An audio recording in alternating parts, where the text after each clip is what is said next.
आज हम स्टार्ट करने जा रहे हैं प्रैक्टिस सेट 48। फर्स्ट क्वेश्चन है हमारा, निम्नलिखित में से कौन सा लक्षण फर्म की संतुलन बिंदु को दर्शाता है। तो ये सारे ही बिंदु जो हैं वो संतुलन बिंदु को दर्शाते हैं, तो इसका ऑप्शन होगा हमारा डी, उपयुक्त सभी। सेकंड क्वेश्चन है हमारा, अंश प्रीमियम की राशि का उपयोग नहीं किया जा सकता। तो किस में नहीं उपयोग किया जा सकता? अंशधारियों को नगद लाभांश देने के लिए नहीं किया जा सकता, ऑप्शन डी। थर्ड क्वेश्चन है, प्रतिविंदा और दावे के भुगतान के समय बीमा योग हित मौजूद रहता है किस चीज़ में? तो वह होता है अग्नि बीमा में, ऑप्शन डी। फोर्थ क्वेश्चन है, कंपनी अधिनियम 1956 के अंतर्गत एक निजी कंपनी में कम से कम होने चाहिए कितने संचालक होने चाहिए? तो वो होने चाहिए 2 संचालक, ऑप्शन सी।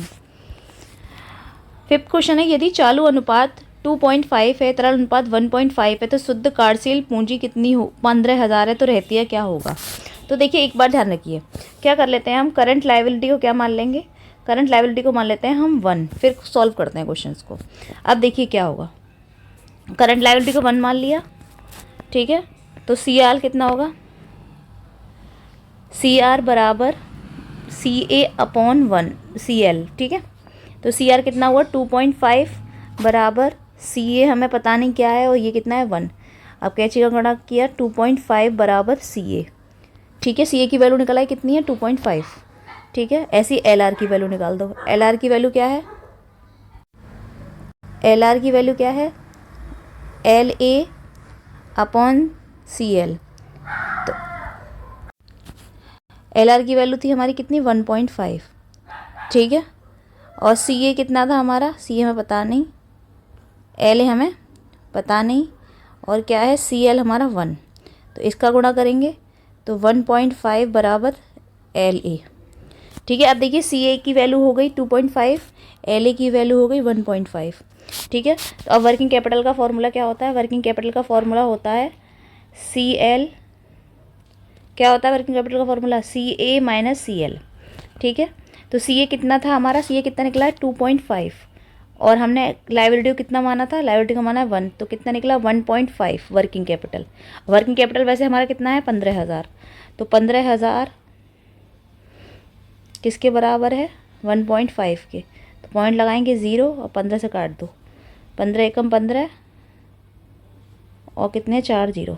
इसका मतलब 10,000 आ गई एक की वैल्यू। अब उन्होंने किसकी वैल्यू पूछी है?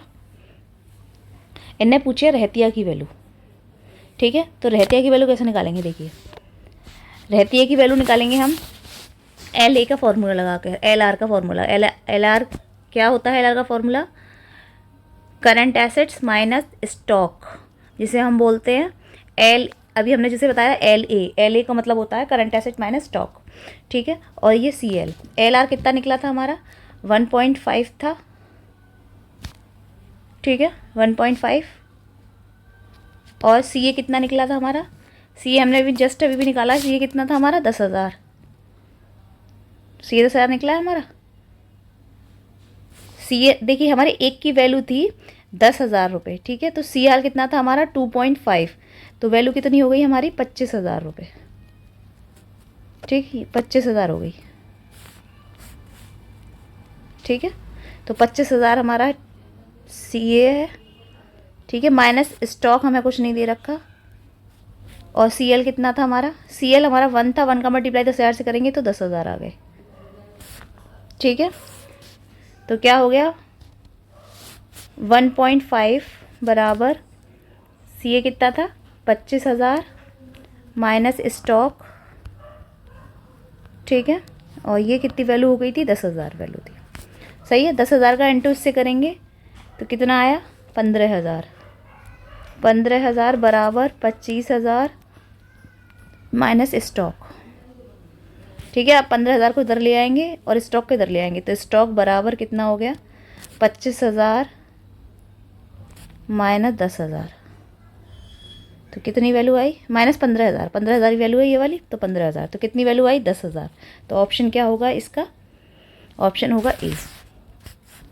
6 क्वेश्चन है हमारा, यदि 3 चीनी मिलों का संयोजन होता है तो वह क्या होगा? वह होगा हमारा क्षैतिज संयोजन, ऑप्शन बी। 7 क्वेश्चन है, एक देश को मुद्रा अवमूल्यन की सलाह दी जाती है, यही यदि विदेशी बाजार में इसके निर्यातों का सामना करना पड़ता है तो वह कौन सी मांग होगी? वह होगी लोचदार मांग, ऑप्शन बी।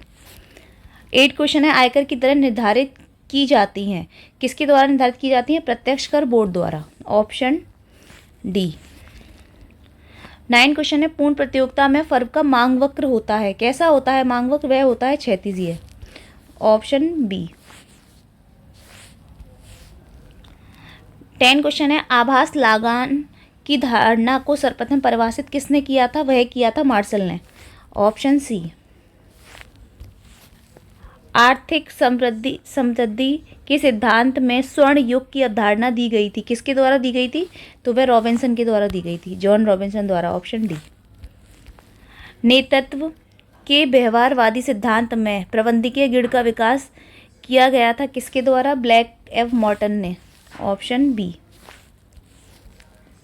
13 क्वेश्चन है, यदि एक 20 वाले अंश जो मूल रूप से 2 भट्टे पर निगमित किया गया था का आहरण किया गया और उस अंश को पुनर्निगमित कर दिए जाए, भट्टे की अधिकतम राशि क्या होगी? तो देखिए क्या किया गया, 2 20 रुपये वाले अंश थे जो मूल रूप में दो भट्टे पर निगमित किए गए थे, अब आहरण किया गया, उन्हें पुनः इशू किया जाएगा तो उन्हें 4 रुपये में किया जाएगा, ऑप्शन बी। 14 क्वेश्चन है, प्रलेख जिसमें कंपनी के आंतरिक प्रबंध संबंधी नियम दिए गए होते हैं उसे कहते हैं, उसे क्या कहते हैं? उसे कहते हैं आर्टिकल्स ऑफ एसोसिएशन। 15 क्वेश्चन है हमारा, अंशों के अभिगोपन से क्या होता है? वह होती है पूंजी प्राप्त होती है आसानी से, ऑप्शन बी। 16 क्वेश्चन है, जब कुल उपयोगिता में वृद्धि होती है तो सीमांत उपयोगिता कैसी होगी? वह होगी धनात्मक या फिर घटती हुई, ऑप्शन डी। कार्यालय प्रबंधन का आधुनिकतम साधन है, कौन सा? स्वयंत्रीकरण, ऑप्शन ए।